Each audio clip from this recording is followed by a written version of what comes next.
The morning sun cast long shadows across the shooting range as Maya Rodriguez adjusted her baseball cap and walked toward the registration table. The annual charity shooting competition drew hundreds of participants every year, from weekend hunters to retired military personnel.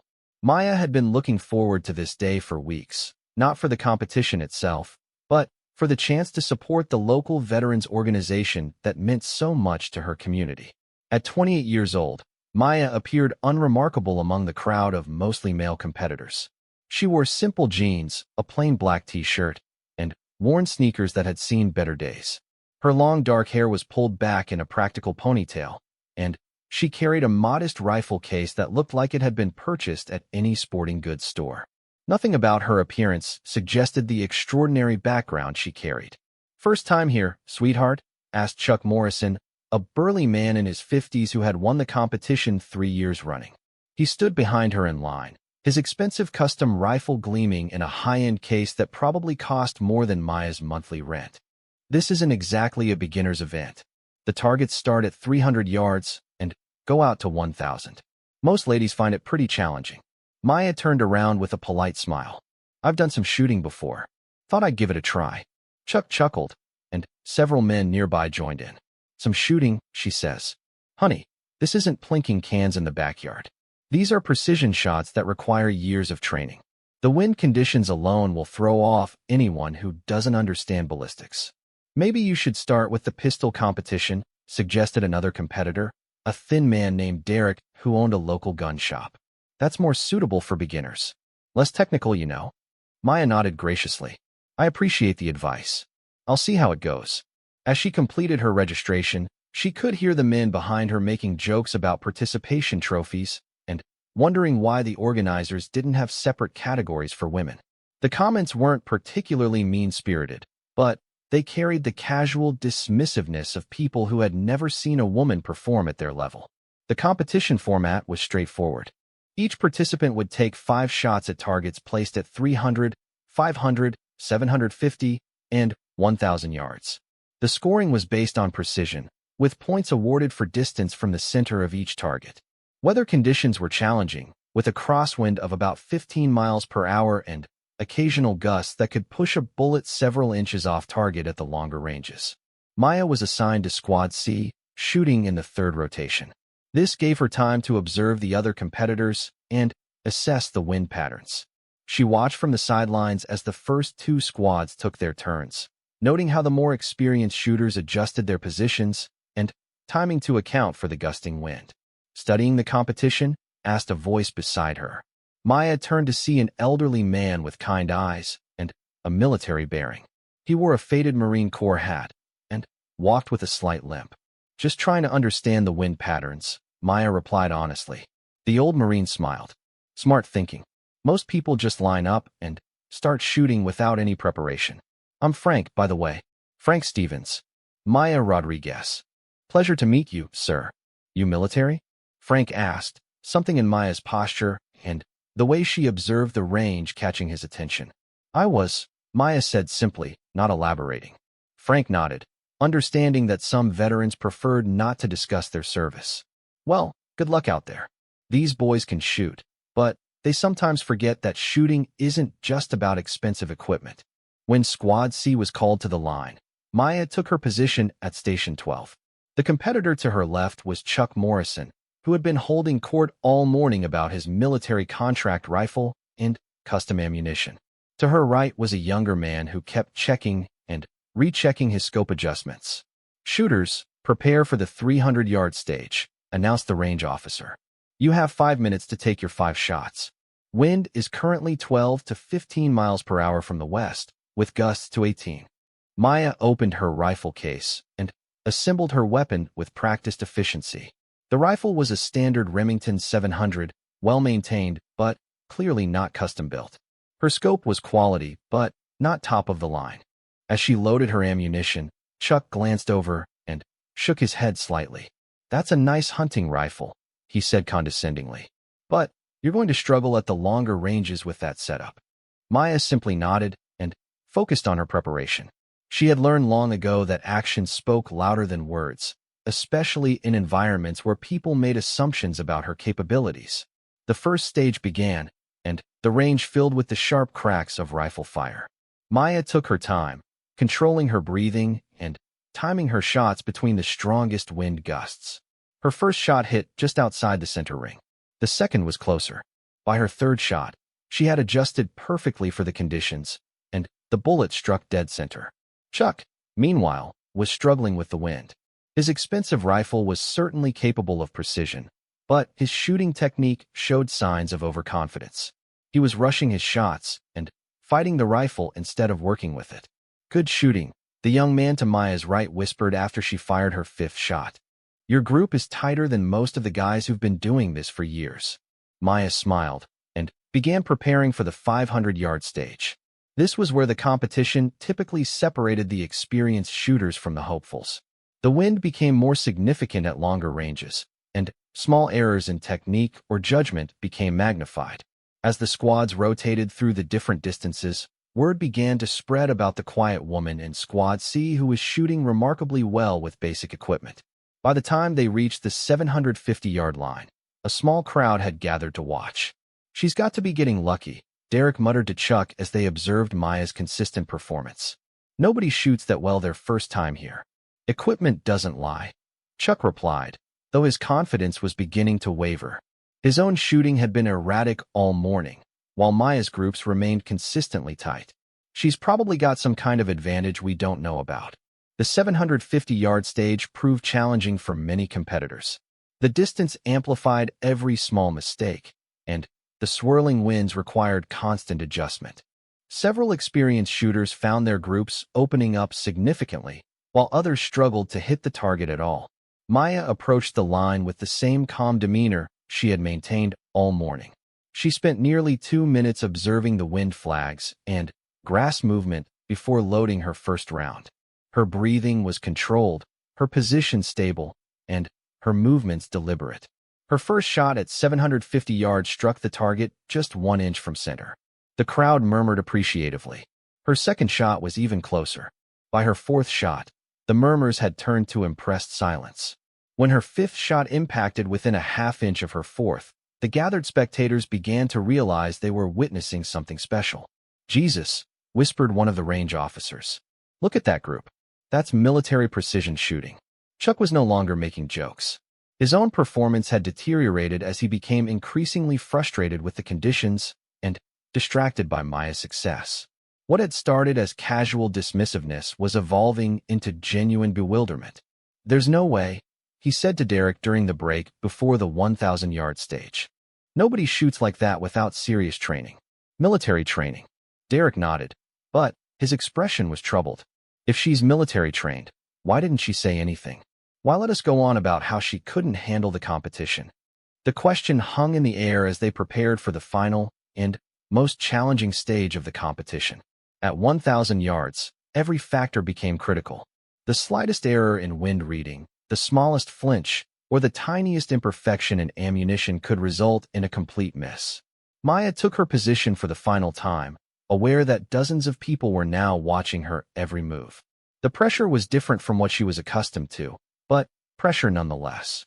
In her previous life, the stakes had been life and death, success or failure measured in lives saved or lost. Here, the stakes were merely pride and a small trophy, but she found herself caring about the outcome more than she had expected. As she prepared for her first shot at the 1,000-yard target, Maya reflected on the journey that had brought her to this moment. The years of training, the deployments, the missions she could never discuss, and the transition to civilian life that had proven more challenging than any enemy engagement. Today, for the first time in months, she felt truly comfortable with a rifle in her hands. The wind at 1,000 yards was tricky, with different conditions at various points along the bullet's path. Maya took her time, reading the environment with skills honed through years of training and real-world application. She thought about her former teammates, scattered across the country now, and wondered if any of them had found their own ways to stay connected to the skills that had once defined them. Her first shot broke cleanly, the rifle recoiling smoothly against her shoulder. Through her scope, she could see the bullet hole appear in the target, closer to center than many competitors achieved at half the distance. The crowd was completely silent now, understanding that they were witnessing something extraordinary. Shot by shot, Maya built a group at 1,000 yards that defied the assumptions and expectations of everyone watching. With each precise impact, the whispered conversations around the range grew more intense. Who was this woman? Where had she learned to shoot like this? Why had she remained so quiet about her obvious expertise? As Maya fired her final shot, she felt a familiar sense of satisfaction. The bullet struck exactly where she had intended, completing a group that would have been impressive for any shooter at any competition in the country. She cleared her rifle, secured her equipment, and stood up from the shooting position with the same calm demeanor she had maintained throughout the day. The range fell silent except for the sound of wind through the grass. Maya had not only competed successfully against experienced shooters, she had dominated the competition in a way that left no doubt about her exceptional abilities. The men who had dismissed her that morning now stared in stunned silence, forced to confront their assumptions and prejudices. Chuck Morrison approached her slowly, his earlier confidence replaced by genuine curiosity and grudging respect. "I owe you an apology," he said quietly. "We were out of line this morning." "Where did you learn to shoot like that?" Maya smiled and began packing her equipment. "I had some good instructors," she replied, still not revealing the full extent of her background. As the scores were tallied and the results became official, Maya Rodriguez found herself the winner of the annual charity shooting competition, beating the previous record by a substantial margin. But, more importantly, she had rediscovered a part of herself that civilian life had temporarily buried. The precision, the focus, the connection between mind, body, and equipment that had once been second nature was still there, waiting to be accessed when needed. The trophy was nice, but the real victory was the reminder that her skills, her training, and her identity as a precision marksman remained intact despite the changes in her life. As she walked away from the range that day, Maya carried herself with the quiet confidence of someone who had proven, once again, that excellence speaks for itself. The local newspaper's sports section featured a small article about the shooting competition results, but it was the online video that changed everything. Someone had recorded Maya's final shots on their phone, and by Tuesday morning, the footage had been shared thousands of times across social media platforms. "Female shooter destroys competition with basic equipment," read one headline. "Mystery woman shows elite shooting skills," proclaimed another. The comments section filled with speculation about Maya's background, theories about her training, and debates about women in shooting sports.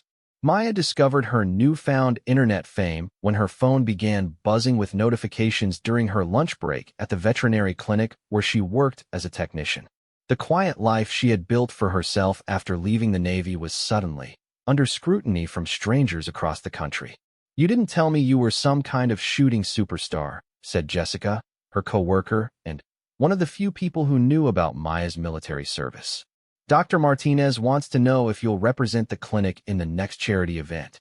Maya scrolled through the comments on the video, wincing at some of the more aggressive speculation about her background. Several people claimed she must be active military or law enforcement, while others insisted that no woman could shoot that well without significant advantages or assistance. "It's just shooting," Maya replied, though she knew it was more complicated than that. The precision she had displayed wasn't just the result of casual practice or natural talent. It was the culmination of years of specialized training that very few people, male or female, ever received. That evening, Maya's phone rang with a call from an unknown number. She almost didn't answer, expecting another reporter or curious enthusiast, but something made her pick up. "Maya Rodriguez?"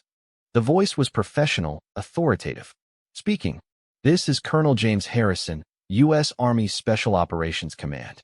I'd like to discuss an opportunity with you, if you have a few minutes." Maya felt her pulse quicken. She had left active duty 2 years earlier and had no intention of returning to military service, but curiosity got the better of her. "I'm listening, sir. We've been following the video of your performance at the shooting competition. Your technique and precision suggest advanced training. We're developing a new program for precision marksman instruction, and we could use someone with your obvious skills." Maya walked to her apartment window, looking out at the peaceful suburban street where she had tried to build a normal life. "With all due respect, Colonel, you don't know anything about my training or background." "That's where you're wrong, Petty Officer Rodriguez. Or should I say, former SEAL Team 6. The words hit Maya like a physical blow. Her military records were classified, her service with the Navy's most elite unit officially non-existent.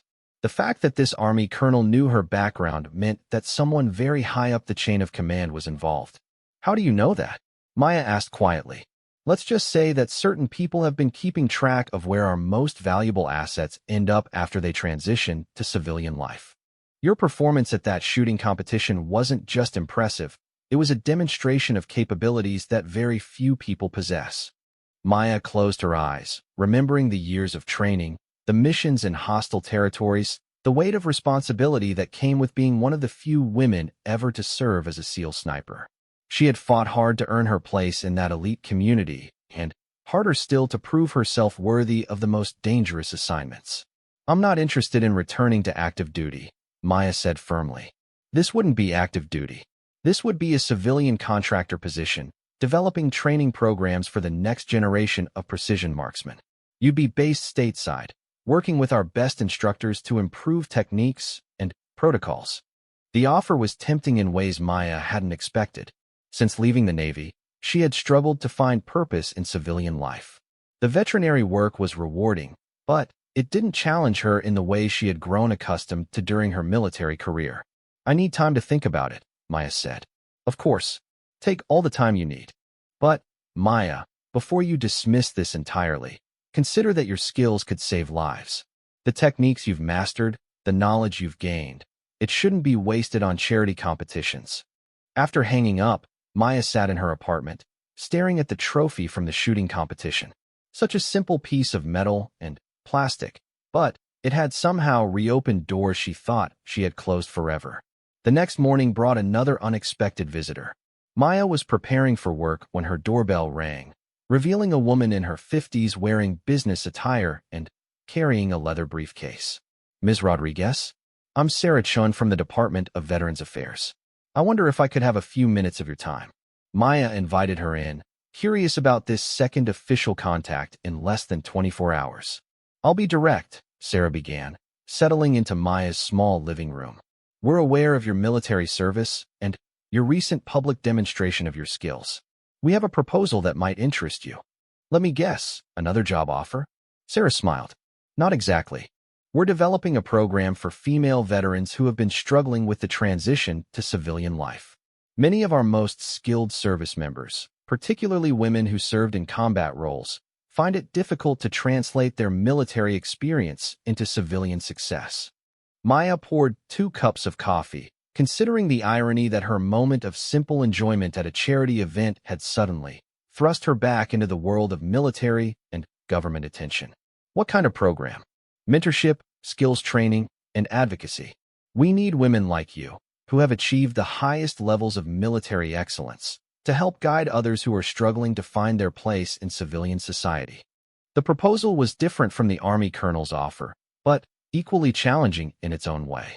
Maya thought about her own difficult transition, the months of depression and purposelessness that had followed her discharge. "Why me?" Maya asked. "Because your service record, though classified, speaks to exceptional dedication and capability. And because your performance at that shooting competition demonstrates that you haven't lost the skills that made you valuable to your country. We need leaders, Maya. Women who can inspire others and show them that their military service was preparation for continued success, not an ending." As Sarah Chin left, Maya realized that her simple desire to support a veterans charity had unleashed forces she hadn't anticipated. The shooting competition had been a door, and walking through it had revealed a complex landscape of opportunities, obligations, and expectations. Later that day, while working at the veterinary clinic, Maya received a text from Frank Stevens, the elderly Marine she had met at the competition. "Saw the video. Proud of you, Marine. Coffee sometime." It was the first message related to her shooting performance that felt entirely positive and without agenda. Maya texted back immediately, "Would love to." Thursday morning.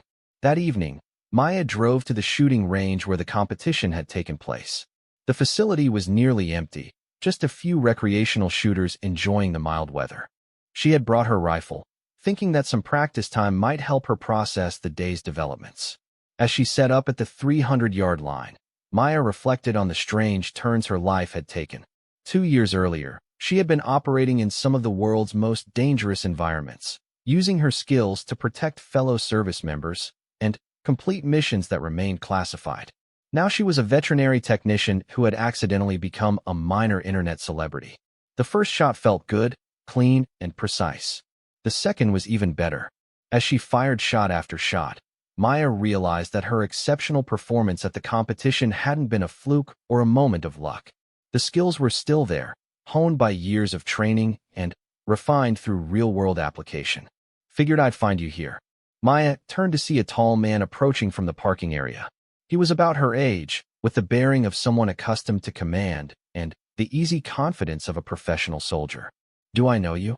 Maya asked, though something about him seemed familiar. "Captain Mike Torres, Army Rangers. We worked together on a joint operation in Afghanistan about 4 years ago. You probably don't remember, but you provided overwatch for our extraction from a compound near Kandahar." The memory came flooding back. A night mission, high-value target, complications that had required precision fire support from nearly 800 yards. She had made 3 shots that night, each one clearing the way for the Ranger team to complete their mission and return safely. "I remember," Maya said quietly. "How did you find me?" "Same way everyone else is finding you now. That video has been making rounds in military circles. A lot of people are asking questions about the woman who can shoot like that." Mike approached the shooting line, observing Maya's setup with professional interest. "Nice rifle. Basic, but effective. Kind of like your shooting style at the competition." "What do you mean?" "No flash, no show, just results. That's how I remember you from Afghanistan. While other snipers were talking about their equipment and their scores, you were quietly putting rounds exactly where they needed to go." Maya appreciated the compliment, but she sensed that Mike's visit wasn't purely social. "Let me guess, you have a job offer too?" Mike laughed. "Actually, yes. But probably not what you're expecting. I run a small company that provides security consulting for corporations with overseas operations. We need people with your skills, but more importantly, we need people with your judgment and experience. I'm not interested in mercenary work." "It's not mercenary work. It's executive protection, risk assessment, and security planning. Most of the time, it's boring meetings and detailed reports. But when things go wrong, we need people who can handle themselves under pressure." Maya considered this third opportunity in 2 days. Each offer represented a different path back into the world she had left behind, but none of them felt quite right.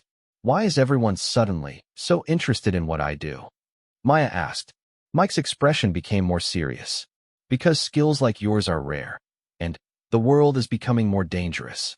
The military is realizing that they let some of their best people go without maintaining connections or utilizing their capabilities effectively." As the sun set over the shooting range, Maya packed up her equipment for the second time in 3 days. The simple pleasure of accurate shooting had become complicated by external pressures and expectations, but she found that she didn't entirely mind the attention. Driving home, Maya thought about the woman she had been in the military versus the woman she was now.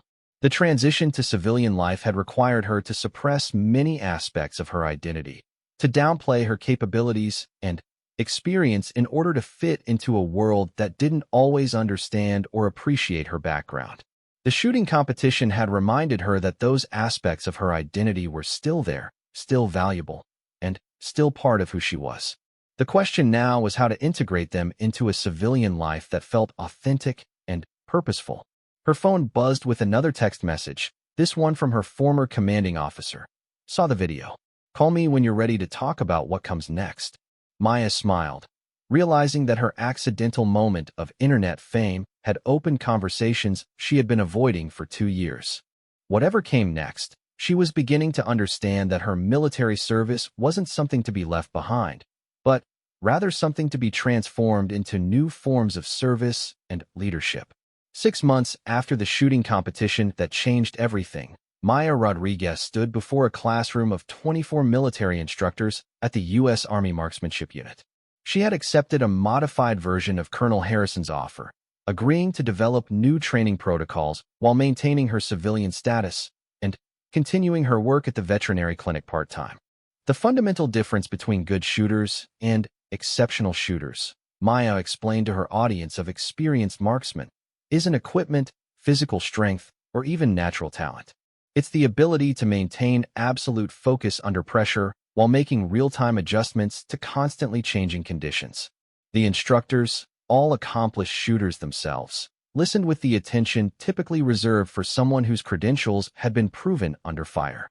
Word of Maya's background had spread through military circles, and her reputation had grown beyond the viral video that started everything.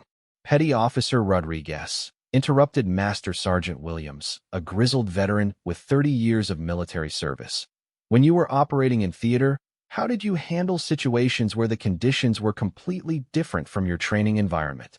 Maya smiled at the question, remembering countless nights in Afghanistan and Iraq where textbook techniques had to be abandoned in favor of adaptation and improvisation. That's exactly the point, Sergeant. Training has to prepare you for the unexpected. We can't just teach perfect technique for perfect conditions. We have to teach thinking, problem-solving, and decision-making under stress. She moved to the whiteboard and began sketching a scenario. Let's say you're providing Overwatch for a team extraction. You've prepared for a 400-yard shot in daylight with minimal wind.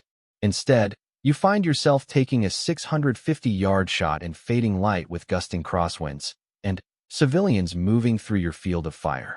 What's your decision process? The class engaged immediately, drawn into the tactical problem-solving that represented the real application of their skills. Maya guided them through the mental calculations, ethical considerations, and split-second adjustments that marked the difference between academic shooting and operational excellence. After the session, Colonel Harrison approached her in the hallway. Outstanding work in there, Maya. The feedback from our instructors has been exceptional. I have another opportunity I'd like to discuss with you. Maya had learned to be cautious about new opportunities. The success of the training program had brought additional offers, speaking engagements, and requests for her expertise that sometimes felt overwhelming. What kind of opportunity? The Pentagon is hosting a symposium on special operations capabilities next month. They want you to present your training methodology to a group that includes foreign allies, defense contractors, and senior military leadership. The invitation was both flattering and daunting. Maya had spent most of her military career operating in shadows, her accomplishments classified, and her identity protected. The idea of speaking publicly about her work to such a high-level audience was intimidating. I'll need to think about it, Maya said. Of course. But, Maya, I want you to understand the impact you're having. The training protocols you've developed are being implemented across multiple branches of service. Your work is making our people more effective and safer in the field. That evening, Maya met Frank Stevens for their weekly coffee. The elderly Marine had become a valued mentor and friend, someone who understood both the pride and the burden of military service. You look troubled, young lady, Frank observed as they settled into their usual corner booth at the diner. I sometimes wonder if I'm in over my head, Maya admitted. 6 months ago, I was a veterinary technician who occasionally went to the shooting range. Now I'm training military instructors and being asked to brief Pentagon officials. Frank stirred his coffee thoughtfully. You know what I think? I think you're experiencing what a lot of warriors go through when they transition from being hidden assets to public leaders. What do you mean? For years, your value was in what you could do quietly, in the shadows. Now your value is in what you can teach, inspire, and lead. It's a completely different skill set, but it's built on the same foundation of excellence and service. Maya appreciated Frank's perspective, but she still struggled with the visibility that her new role required. She had been conditioned to avoid attention, to blend into backgrounds, and to let her actions speak without fanfare. The hardest part, Maya said, is knowing that people are watching everything I do, waiting for me to fail or prove that I don't deserve the recognition. That's the burden of being first, Frank replied. You're one of the first women to achieve what you achieved in the SEALs, and now you're one of the first to transition that experience into public leadership. Every success and every mistake gets magnified. The conversation was interrupted by Maya's phone buzzing with a text from Sarah Chun at the VA. Emergency at the Women's Veterans Center. Could really use your help if you're available. Maya excused herself and drove across town to the Veterans Center, where she found Sarah dealing with a crisis situation. A young woman, recently discharged from the Army, was having a severe panic attack triggered by fireworks from a nearby celebration. Her name is Lisa, Sarah explained quietly. Combat engineer, 2 tours in Iraq. She's been struggling with the transition, and tonight something just triggered a flashback.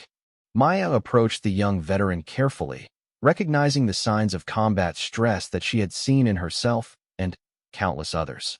Lisa was sitting in a corner, hyperventilating, her eyes darting around the room as if searching for threats.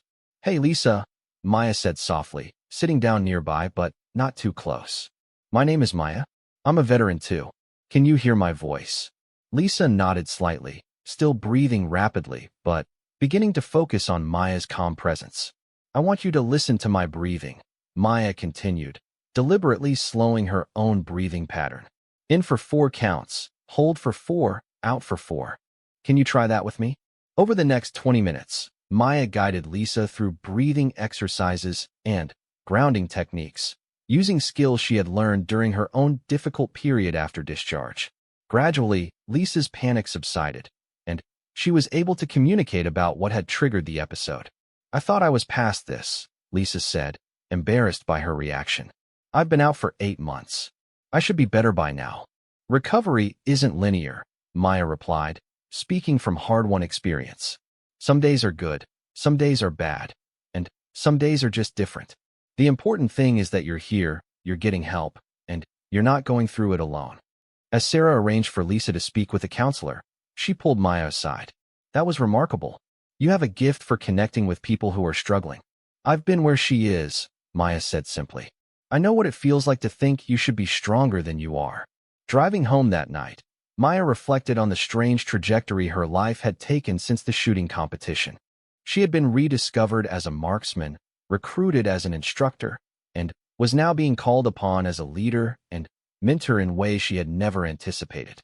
The next morning brought a phone call that would define the next phase of her journey. It was from Admiral Rebecca Martinez, one of the highest-ranking women in the Navy and someone Maya had heard about but never met. "Petty Officer Rodriguez, I'll be direct. We need you to consider a unique opportunity. The Navy is establishing a new program focused on developing female leaders in special operations roles. We want you to head the initiative." Maya nearly dropped her coffee cup. "Admiral, I'm honored, but I'm not sure I'm qualified to head such a program." "You're more qualified than anyone else we could find," Admiral Martinez replied. "Your operational experience, your demonstrated training abilities, and your understanding of the challenges facing women in military service make you the ideal candidate." "What would it involve?" "You'd work directly with SOCOM to develop recruitment, training, and retention programs for women in special operations. You'd also serve as a liaison between the military and civilian organizations supporting female veterans." The opportunity was enormous, potentially affecting the careers and lives of countless women who would follow in Maya's footsteps. But it would also require her to step fully into a public leadership role that felt intimidating. "I need some time to consider this," Maya said. "Take all the time you need, but understand that this is about more than just your career. This is about changing the military for the better and ensuring that the women who serve after you have better opportunities and support than you had." That weekend, Maya returned to the shooting range where everything had started. She set up at the 1,000-yard line, the same distance where she had proven herself 6 months earlier. As she prepared for her first shot, she thought about the journey that had brought her to this moment. The shot broke cleanly, impacting exactly where she had aimed. The second was equally precise. As she continued shooting, Maya realized that the skills that had defined her military career were still there, still sharp, but they had evolved into something more complex and meaningful. She was no longer just a precision marksman. She had become a teacher, a mentor, and potentially a leader who could influence the direction of military service for an entire generation of women. The responsibility was daunting, but it was also deeply fulfilling in ways that purely operational work had never been. After completing her practice session, Maya called Admiral Martinez. "Admiral, I'd like to accept your offer, but with some conditions." "I'm listening." "I want to maintain my connection to grassroots veteran support. I want to continue working with organizations like the VA Women's Center. And I want to ensure that this program isn't just about creating opportunities for women, but about improving the entire special operations community." "Agreed on all points. When can you start?" As Maya drove home from the range, she reflected on the irony that her attempt to live quietly in civilian life had led to the most public and potentially impactful role of her career. The shooting competition had been a catalyst, but the real transformation had been her willingness to embrace leadership and service in new forms. 6 months later, Maya stood before a packed auditorium at the Naval Academy, delivering the keynote address for a symposium on women in military service. In the audience were active duty service members, veterans, military leaders, and young women considering military careers.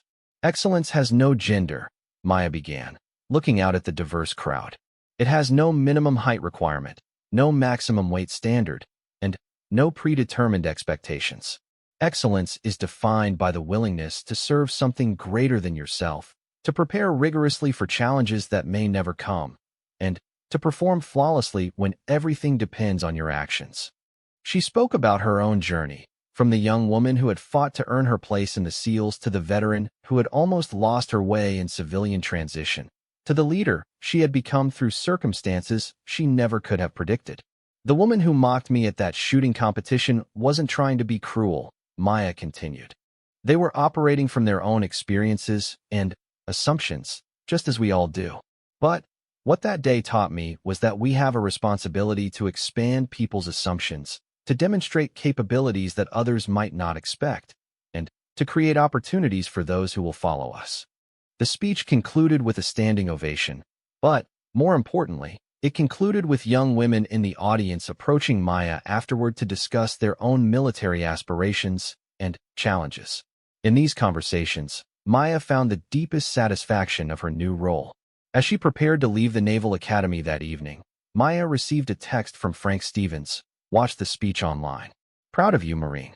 You've become exactly who you were meant to be." Maya smiled, realizing that the journey that had started with a simple desire to support a veterans charity had led her to discover a purpose she had never imagined.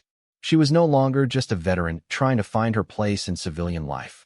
She was a leader, a mentor, and a bridge between the military community she had served and the broader society that needed to understand and support its veterans. The shooting competition had revealed her skills to the world, but the real victory had been finding a way to use those skills and the experiences that had shaped them in service of something larger than herself. In helping others discover their own potential for excellence, Maya had found her own path to a fulfilling and meaningful civilian life.